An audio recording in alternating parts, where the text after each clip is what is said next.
Hi, hello everybody. Welcome back to the channel. And we are discussing with one question a day.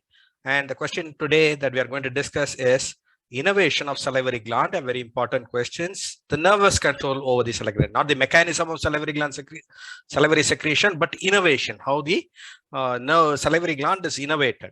So basically to recapitulate important points, salivary glands are exocrine, meaning pour their secretion through the ducts. Their compound glands contain a main duct with many side branches, and tubulo-acinar, meaning consist of tubules and acini, and innervated by, we have all this innervation, and we are concerned about this nerves. The nerves innervation can be intraepithelial or intraparenchymal and subepithelial and extraparenchymal.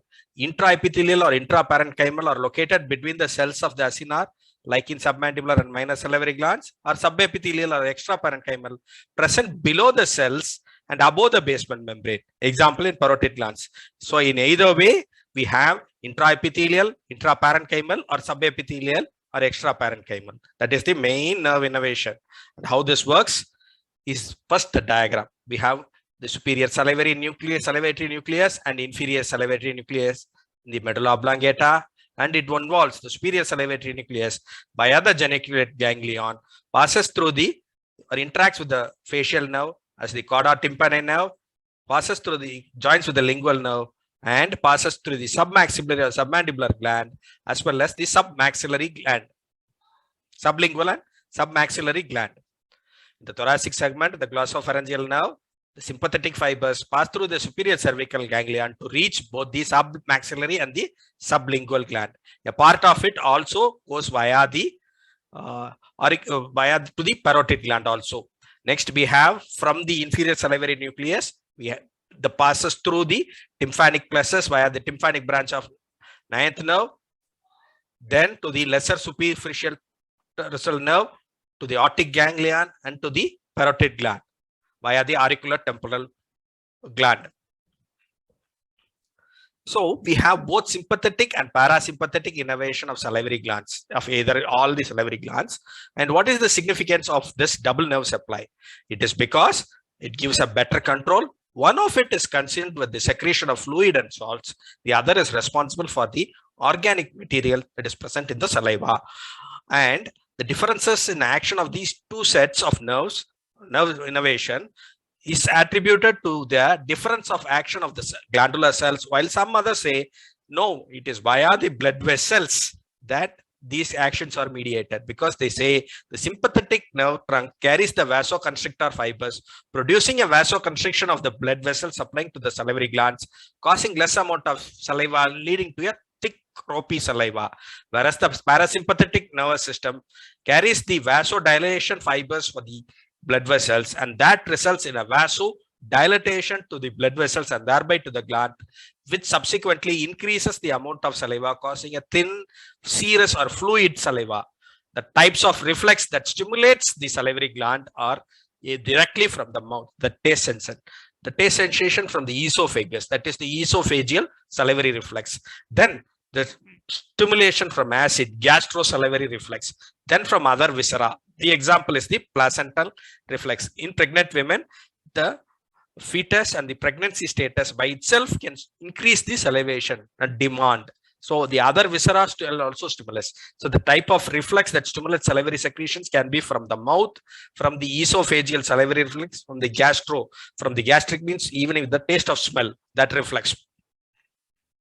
Now going into the parasympathetic innervation in parotid glands via the inferior salivary nucleus, passes through the glossopharyngeal nerve, through the tympanic branches, crosses the tympanic plexus, pass via the lesser pterosacal nerve, relay in the aortic ganglion, and via the post-ganglionic fibers through the auricular temporal nerve, the parasympathetic nerves passes to the parotid gland.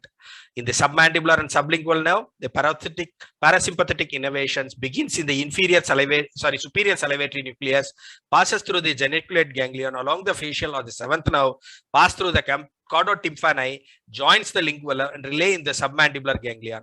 The post-ganglionic fibers also supply the submandibular and the sublingual glands also. Sympathetic innervation in either of this gland pass from the spinal cord via the lateral horn.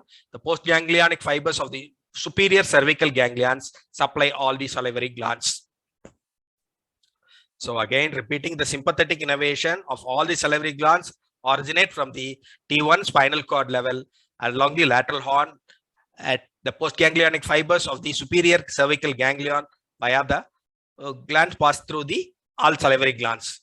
Clinical significance is xerostomia or dry mouth caused by lack of saliva by appropriate sympathetic and parasympathetic stimulation. We know that parasympathetic causes thin salivation.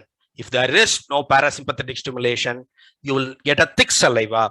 So in treatment of xerostomia, we will give increase in the parasympathetic drugs could help to bring about reverse the xerostomia.